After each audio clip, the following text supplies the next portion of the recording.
할렐루야 맛있는 교회 온라인 예배 들으신 여러분을 주님의 이름으로 환영합니다. 올해 11월 달은 추수감사절이 있는 달입니다. 그래서 이번 한 달은 감사 시리즈로 말씀을 전하려고 합니다.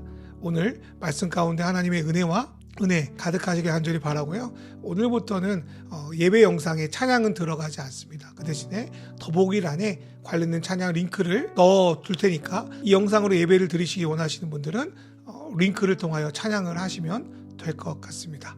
하나님의 은혜와 사랑이 여러분 가운데 가득하길 소망하며 이 시간 예배로 나아가겠습니다. 내가 궁핍함으로 말하는 것이 아니니라. 어떠한 형편에든지 나는 자족하기를 배웠노니 나는 비천에 처할 줄도 알고 풍부에 처할 줄도 알아. 모든 일 곧 배부름과 배고픔과 풍부와 궁핍에도 처할 줄 아는 일체의 비결을 배웠노라. 내게 능력 주시는 자 안에서 내가 모든 것을 할 수 있느니라. 11월 달에는 추수감사절이 있습니다. 원래 이 절기는 성경에 있는 절기가 아니라 미국 청교도로부터 시작된 절기입니다. 그리고 미국 선교사님들로부터 이 절기를 받은 한국교회는 해마다 우리를 지켜주신 하나님께 감사하는 주일로 이 절기를 지켜가고 있습니다. 이렇게 감사를 드릴 때 우리 안에 무엇이 필수적으로 필요할지 생각해 보았습니다. 그것은 바로 기쁨입니다. 우리가 환호하며 소리 지를 만한 그런 에너지까지는 아니더라도 자기의 삶을 기쁨으로 받아들일 때 우리는 진정한 감사를 하나님께 올려드릴 수 있습니다. 그래서 김영국 목사님의 책 기쁨, 진정으로 회복돼야 할 이라는 책을 토대로 기쁨에 대한 말씀을 나누려고 합니다. 그러면 우리 살아가는 삶에는 늘 기쁨이 가득할까요? 솔직히 삶에 있어서 기쁨을 맛보기란 쉽지 않습니다. 기쁨의 슬과는 짧고요. 삶의 고통과 무기력한 기간은 길게 느껴지는 것도 사실입니다. 우리의 삶은 치열한 전쟁터 같아서 기쁨을 우리가 가져다 주는 것보다 빼앗아 갈 때가 참으로 많습니다. 그래서 사람들은 어떻게든 뭔가를 소유하고 소비하고 누리려고 애쓰고 있습니다. 그것이 자신에게 기쁨을 준다고 여기기 때문입니다. 솔직히 그러한 것을 통해 기쁨을 안 누리는 건 아닙니다. 기쁨을 누릴 수 있습니다. 하지만 우리가 진정 원하는 기쁨은 얻지 못합니다. 성경에도 대표적으로 소유하고 소비하고 누리는 것을 다 해본 사람은 솔로몬입니다. 그는 그 당시 가질 수 있는 모든 권력과 지식과 부유를 소유했습니다. 그래서 그는 기쁨을 얻기 위해서 해볼 수 있는 모든 덕질을 다 합니다. 궁절도 짓고 포도원도 만들고 노래하는 사람들 세우고 수많은 부인들 휘황찬란한 보석들도 다 가졌습니다. 그러나 그는 그 속에서 진정한 기쁨을 발견하지 못했습니다. 그래서 결국 그 모든 것이 헛되다고 고백하는 것이 전도서의 말씀입니다. 우리가 가진 과거의 상처도 우리가 지금 기쁨을 잘 못 누리게 하는 이유입니다. 본래 아이들은 기본적으로 쉽게 기쁨을 누리잖아요. 조금만 뭔가 재밌는 일이 있어도 어른들이 보기에는 재미없는 것 같아도 낄낄대며 웃습니다. 그러나 살아가면서 격려보다는 질책을 받고 인정보다는 비교를 당하면서 점점 기쁨을 잘 누리지 못하는 사람으로 자라나는 경우가 많습니다. 그래서인지 우리는 웃을 때도 그 안에 희미하게 슬픔이 남아있고 즐거움이 막 일어나는 일이라도 찝찝한 불안감이 우리를 늘 엄습합니다. 그런 우리 삶 속에서 성경은 우리에게 기뻐하라고 끊임없이 명령합니다. 그런데 솔직히 기뻐할 거리가 없는데 기뻐하라 한다고 해서 여러분 정말 기뻐할 수 있습니까? 기뻐하는 척은 할 수 있지만 정말 기뻐하며 기쁨으로 하나님께 감사할 수 있습니까? 솔직히 이거는 쉬운 계명은 아닙니다. 게다가 더욱이 충격적인 것은 데살로니가 전서 5장 16절의 말씀입니다. 기뻐하라 그냥 명령하셔도 지키기가 쉽지 않은데 항상 기뻐하라 라고 하는 것은 너무나도 무리한 명령이 아닐까 싶습니다. 무슨 좋은 일을 막 비처럼 내려주시면 모를까 하루에 피식 웃는 것도 쉽지 않은 세상에서 어떻게 항상 기뻐할 수 있겠습니까? 하나님은 어쩌면 우리를 제대로 이해하지 못하는 거 아닐까요? 그래서 이러한 무리한 명령을 쉽게 내리는 거 아닐까요? 결코 그럴 수 없습니다. 하나님은 우리의 삶을 다 아시고 우리의 모든 것을 지켜보고 계십니다. 그런 분이 우리 보고 기뻐하라고 명령했다면 성경에서 말하는 기쁨과 우리가 보통 생각하는 기쁨이 다르다는 것을 알 수 있습니다. 그리고 하나님께서 우리에게 항상 기뻐하라 하셨다면 우리는 언제나 그 기쁨을 누릴 수 있는 것입니다. 그렇다면 성경에서 말하는 기쁨의 조건은 무엇일까요? 첫 번째로 기쁨은 외면이 아니라 우리 마음, 내면 세계와 관련이 있습니다. 요한복음 7장을 보면 예수님은 명절에 예루살렘에 올라가십니다. 우리도 그렇지만 유대인들 역시 명절에 사람들에게 기쁨을 채울 수 있는 여러 가지 행사를 진행했을 것입니다. 그러나 본질적으로 그러한 것들이 사람들의 그러한 목마름을 해결할 수 없음을 주님은 알고 계셨습니다. 그래서 주님은 요한복음 7장 37절부터 38절에 이렇게 말씀하십니다. 이 말씀을 좀 풀어보면 너희가 아무리 기쁨을 얻기 위해서 이런 것 저런 것 해봤자 채울 수 없다는 거 너희 알지 않냐? 정말 너희가 목마름을 채우고 싶으면 나에게로 와서 나를 마셔라. 나를 마신다는 것은 곧 나를 믿는다는 것인데 이런 사람은 그 배에서 목마르지 않는 생수의 강이 흘러나올 것이다 라고 말씀하시는 것입니다. 그런데 여기서 한 가지 의문이 듭니다. 예수님은 생수의 강이 다른 것도 아니고 외부도 아니고 하필 배에서 나온다고 합니다. 배라는 단어의 원어는 창제라는 뜻을 가지고 있는데 우리 중심의 내면의 감정을 가리킵니다. 우리나라도 누군가가 잘 되는 걸 보고 질투가 나면 배가 아프다고 표현합니다. 마찬가지로 유대인들에게 있어서 배는 우리 중심의 내면을 의미하는 것입니다. 예수님은 우리가 정말 기쁨을 항상 누리려면 상황과 환경이 아니라 우리 내면에서 진정한 기쁨이 흘러나와야 한다고 우리에게 말씀하고 계신 것입니다. 그렇다면 내면에서 기쁨이 흘러나오게 하려면 어떻게 할까요? 두 번째로 우리 안에 기쁨의 가치관을 바꿔야 합니다. 우리가 영화나 드라마를 봐도 또 나이나 성격에 따라 웃음 포인트가 다릅니다. 기쁨도 그렇습니다.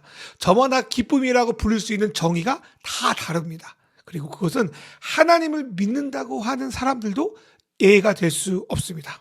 에레미야 2장을 보니까요. 하나님의 백성이라고 부르는 이스라엘 사람들이 기쁨을 잃어버리고 완전히 망가진 이유를 물과 관련지어 두 가지로 말씀하고 있습니다. 중동 사람들은 물이 너무 귀하기 때문에 물을 찾았다는 것은 이들에게 너무나도 큰 기쁨이었습니다. 그리고 이들은 시스턴이라고 하는 우물에 그 물을 저장했는데 이 우물에 만약에 금이 가버리면 아무리 채워도 물이 새어나가게 되니까 아무 쓸데가 없이 됩니다. 이것은 하나님과의 관계에서도 동일하게 적용됩니다. 첫 번째로 본래 신앙인은 기쁨의 근원을 하나님께 두는 사람들입니다. 그런데 이 이스라엘 백성은 더 이상 그 근원을 하나님께 두지 않고 다른 것들을 끌어다가 기쁨을 누리려고 했습니다. 하나님이 주시는 기쁨이 마르지 않는 셈이라면 다른 것들이 주는 것은 금방 말라 없어집니다. 하나님이 주신 은혜가 거룩하고 깨끗한 물이라면 다른 것에서 주는 쾌락은 오염된 물이라고 할 수 있습니다. 그러나 이들은 결국 하나님에게서 기쁨을 찾지 않고 다른 것에서 만족을 누리려 하다가 오히려 기쁨을 완전히 상실해버렸습니다. 예수님은 마태복음 7장에서 아무리 악한 자라도 좋은 것으로 자녀에게 줄 알거든 하물며 하늘에 계신 아버지께서 구하는 자에게 좋은 것으로 주시지 않겠느냐라고 말씀하십니다. 보통 사람들은 이 구절을 가지고 우리가 생각하기에 좋은 것을 주겠지, 내가 빡세게 기도하면 그런 걸 받겠지라고 기도를 열심히 하기 쉽습니다. 그러나 비슷한 말씀인 누가복음을 보면요, 이 좋은 것이 무엇인지가 명백하게 밝혀지는데 그것은 바로 성령입니다. 여러분은 마태복음 7장에 약속하신 좋은 것이 성령님이다라는 이야기를 들을 때 어떤 마음이 드십니까? 어떤 분들은 야, 우리 예수님이 놀랍게도 성령님을 주신다고 하셨네, 너무 감사하다, 그런 마음일 수 있습니다. 아니면 하나님 좀 김 빠집니다. 성령님이 주신 거 아닙니까? 그런데 이거 너무 매력적이지 않은데요, 다른 거 주면 안 됩니까? 이런 생각이 들 수도 있습니다. 만약에 여러분 중에 첫 번째보다 두 번째의 생각이 좀 가깝다면 어쩌면 여러분의 기쁨의 근원이 하나님이 아니라 다른 어떤 것일 수도 있다는 생각이 듭니다. 정말 내 기쁨의 근원이 하나님과 그 하나님이 하신 일에 있구나, 성령께서 지금도 나에게 기쁨을 주시려고 지금도 일하고 계시는구나, 이 사실을 마음에 받아들이고 감사할 때 우리의 기쁨이 회복됩니다. 두 번째로 이들은 기쁨을 저장하고 누리는 그 가치관, 생각이 틀어져 있었습니다. 사람은 마음먹기에 달려있다라는 이야기처럼 우리는 하나님을 생수의 근원으로 삼아 내가 아닌 하나님께서 나에게 행하신 일을 믿음으로 받아들여 그것을 내 기쁨을 누리는 토대로 삼아야 합니다. 그러나 우리는 하나님이 이미 주신 것들에서 감사를 우려내고 그것으로 기쁨을 받아들이는 그런 통로를 만드는 것이 아니라 다른 것, 다른 맛을 찾아 그 속에서 기쁨을 찾아내려 하고 그것으로 나의 삶을 구성합니다. 그래서 감사의 기도를 드리는 내용들을 보면 대부분 외부적인 조건을 이룬 것들이 많습니다. 그러나 솔직히 이런 것들은 하나님을 모르는 사람도 똑같이 추구하는 것이며 결국 다른 웅덩이, 다른 물 저장소를 파는 것과 같습니다. 만약 여러분이 내면에서 기쁨을 받아들이는 생각의 회로를 이런 어떤 외부적인 것으로 받아들이는 잘못된 웅덩이를 만들었다면 우리는 말로는 예수님을 믿는다고 하고 말로는 하나님께 감사한다고 하지만 실제로는 늘 터진 웅덩이처럼 자꾸 물이 새어나가는 그런 허무함을 경험하게 될 것입니다. 사랑하는 여러분, 여러분은 어디에서 기쁨을 얻는다고 생각하십니까? 저와 여러분이 가지고 있는 기쁨의 회로를 우리의 기준으로 만드는 것이 아니라 하나님께 두고 그 기쁨의 맛을 점점 새롭게 발견함으로 깊어지고 넓어지는 그 기쁨을 주님 안에서 이루어 가기를 간절히 축원합니다. 신약에 보면 성도들에게 기뻐하라고 가장 많이 명령한 사람은 사도 바울입니다. 바울 사도는 특별히 빌립보서라는 말씀에서 자주 기뻐하라는 말씀을 합니다. 그런데 빌립보서 쓸 당시에 바울이 있던 곳이 어디인 줄 아십니까? 아주 아름다운 휴양지가 아니었습니다. 그는 복음을 전하다가 감옥에 갇혀 있었습니다. 아이러니하게도 이 감옥에 있는 사람이 밖에 있는 성도들에게 기뻐하라고 요청하고 있는 것입니다. 어떻게 감옥에 있는 바울이 성도들에게 기뻐하고 또 기뻐하라고 계속 강조하고 있을까요? 그것은 빌립보서 4장 11절에 나와 있는데 어떤 상황에서도 바울은 스스로 만족하는 법, 다른 말로 스스로 기뻐하고 감사하는 법을 배워서입니다. 그렇다면 바울은 이러한 능력을 어디에서 배웠을까요? 그것은 바울에게 이러한 상황에서도 기쁨을 잃지 않는 능력을 주시는 분, 곧 하나님을 통하여 그 능력을 배웠습니다. 그 배움이 예수님이 우리에게 전해주신 복음 안에 들어가 있습니다. 우리는 예수님이 전해주신 하나님 나라의 복음을 통해 이 세상과 하나님 나라의 가치가 다름을 알게 됩니다. 그리고 그 나라에서 삶의 목적을 보게 되면 삶을 바라보는 것도 물질과 세상을 느끼는 것도 달라집니다. 전에는 별거 아닌 것처럼 느껴진 것들이 너무나도 소중히 여겨지고요. 예전에는 남의 떡이 커 보였다면 이제는 나에게 모든 것이신 하나님을 주셨기에 지금 내가 주신 것 속에서 하나님을 발견하고 누리기 시작합니다. 남들이 SNS에 올린 것을 부러워하기보다 지금 내가 처한 시간과 공간 속에서 지금 만나는 사람들과 그들과 누리는 것들을 새롭게 인식하고 그 안에서 기쁨을 경험하기 시작합니다. 그렇게 기쁨은 내가 뭔가를 소유하거나 누려서가 아니라 진리가 내 중심에 자리 잡을 때 자연스럽게 따라오는 것입니다. 만약 우리가 그 기쁨을 누리지 않는다면 세상과 교회가 추구하는 기쁨은 별 차이가 없습니다. 사랑하는 여러분, 그리스도인들은 세상과 다른 방향을 살아가는 삶입니다. 보이는 것을 추구하는 것이라 보이지 않는 하나님을 추구합니다. 그렇다면 기쁨을 누리는 방식, 맛을 누리는 방식도 달라야 합니다. 우리는 주 밖에 있는 기쁨을 추구하는 사람이 아니라 주 안에 있는 기쁨을 추구하는 사람이기 때문입니다. 주 밖에 있는 걸 추구하지 말라고 해서 금욕적인 삶을 살라는 것이 아닙니다. 내가 무엇을 먹는 것도 무엇을 마시는 것도 게임을 하고 시간을 보내고 어디를 가는 것도 주 안에서 기쁨을 누리는 방법을 배워나가야 합니다. 바울 사도는 그 기쁨을 누릴 때 우리가 안전해진다고 말합니다. 사람이 기쁘면요 무엇을 봐도 긍정적으로 바라볼 수 있습니다. 하지만 사람이 괴로우면요 아무리 좋은 것을 가져다 줘도 슬프고요 짜증냅니다. 그런데 우리 안에 기쁨의 근원인 그리스도가 있습니다. 그렇다면 우리는 그리스도를 바라보고 그 안에서 기쁨을 누리고 발견할 수 있습니다. 그 기쁨을 누릴 때 우리는 세상의 시험과 유혹 대신 기쁨이 내 마음을 지키고 채우고 있으니 우리의 마음과 생각도 안전할 수 있는 것입니다. 솔직히 우리는 주중에 영화나 드라마를 많이 봅니다. 우리는 그것을 통해 이 영상들이 나를 기쁘게 해줄 걸 바라고 그 정도에 따라 프로그램을 평가하기도 합니다. 그러나 예배는 다릅니다. 우리는 예배도 일반 공연 보는 것처럼 나를 기쁘게 해봐라 라는 자세로 드릴 때가 있는데 예배는 내가 원하는 기쁨을 소비하는 것이 아니라 하나님께서 주시는 기쁨을 받아들이는 것이고, 내가 원하는 기쁨이 아니라 하나님의 기뻐하심을 추구합니다. 예배의 우선순위는 우리에게 있는 게 아니라 하나님께 있기 때문입니다. 그렇기에 우리는 내 감정과 상태와 상황에 관계없이 주님을 기쁘게 예배할 수 있는 것입니다. 그리고 그렇게 우리가 하나님의 기쁨을 추구하며 나갈 때 우리의 기쁨도 자연스럽게 따라옵니다. 우리의 영적 입맛이 바뀌고 주님이 주신 기쁨 안에서 우리도 기뻐하고 즐거워합니다. 그만큼 하나님을 알아가면 알아갈수록 우리는 그 기쁨의 깊이가 넓어집니다. 오늘 예배가 하나님을 기뻐하는 그런 예배가 되기를 간절히 소망합니다. 또한 저와 여러분이 이번 한 달 동안에 내가 생각하는 기쁨의 추구를 넘어 하나님께서 저와 여러분에게 주시는 놀라운 기쁨을 새롭게 발견하고 받고 나누는 그런 삶의 시각과 방식을 주시기를 주님의 이름으로 축원합니다. 우리 시간 기도하겠습니다. 하나님 아버지, 우리가 예수님을 믿는다고 하면서 외부적 조건에 내 기쁨을 판단했는지 내 자신을 돌아보게 하시고 내 안에 상실된 기쁨의 영역을 깨닫게 하소서. 바울 사도가 주 안에서 기뻐하라고 한 것처럼 내가 주 안에서 기뻐하길 원합니다. 주 안에서 기뻐할 것들을 떠오르게 하시고 내면의 믿음으로 받아들이게 하소서. 이 시간 내가 추구하는 기쁨을 내려놓고 오늘 주님이 주시는 기쁨을 받아들입니다. 내 영혼의 입맛을 바꿔주시고 주님으로 기쁨을 누리게 하소서. 이 시간 같이 기도하겠습니다. 하나님 아버지, 시작 기도합니다.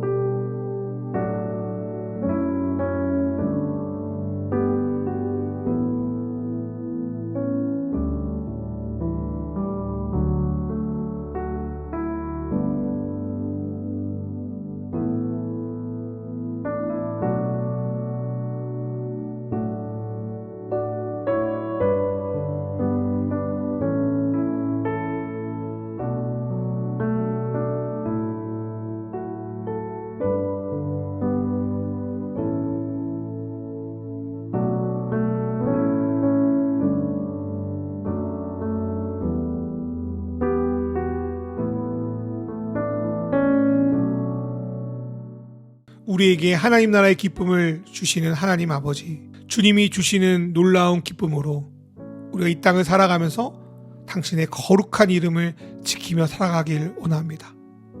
하나님, 하나님의 통치가 우리 가운데 임하셔서 우리가 세상의 기쁨을 추구하는 것이 아니라 하나님이 주시는 기쁨, 보이지 않는 것들을 추구하며 살아갈 수 있도록 인도하여 주시옵소서.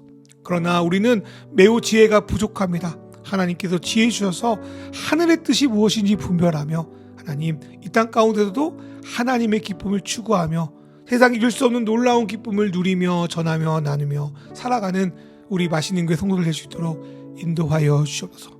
하나님, 기쁨이 있을 때 우리의 삶이 안전하다고 말씀 들었습니다. 하나님 아버지, 우리 안에 늘 필요한 기쁨 허락하여 주십시오. 우리가 말씀을 읽을 때, 우리가 기도를 할 때, 우리가 일상을 살아갈 때 하나님, 세상의 근심이나 유혹이 침범치 못할 기쁨을 허락하여 주셔서 우리가 시험과 악에서 벗어나 주님을 참되게 예배하는 자로 우리를 붙들어 주시옵소서. 하나님 아버지, 우리의 관계 가운데 함께하여 주시고 하나님, 우리 안에 기쁨이 있다면 모든 것을 긍정적으로 받아들이고 남을 쉽게 용납하고 용서할 수 있는 것처럼 주 예수의 기쁨이 우리 가운데 넘쳐 흐르게 하사 서로를 용서하고 사랑하고 나눌 수 있도록 주님 인도하여 주시옵소서. 하나님 아버지, 이번 11월 달 추수감사절을 맞이해서 감사 시리즈로 말씀을 전합니다. 이번 한 달의 말씀 가운데 주님이 주시고자 하는 기쁨이 우리 가운데 샘 근원으로 솟아오를 줄 믿습니다. 주님, 우리가 이렇게 기도할 수 있는 것은 나라와 권세와 영광이 오로지 아버지에게 있기 때문입니다. 아버지를 믿으며 세상의 방식을 추구하지 않고 하나님이 말씀하신 기쁨을, 진리를 추구하며 진리로 우리가 자유롭고 기뻐할 수 있도록 주님 축복하여 주시옵소서. 이 모든 말씀 우리 주 예수 그리스도의 이름으로 기도드리옵나이다. 아멘. 이제는 우리 주 예수 그리스도의 은혜와 하나님 아버지의 사랑과 성령님의 인도하심이 이제 세상의 기쁨이 아니라 하나님이 주시는 기쁨을 추구하며 온전한 기쁨의 평안함을 누릴 줄 믿는 우리 맛있는 교회 성도들과 영상을 통해 예배하는 모든 믿음의 자녀들 머리 위에 이제로부터 영원히 함께 하시기를 간절히 축원하옵나이다. 아멘.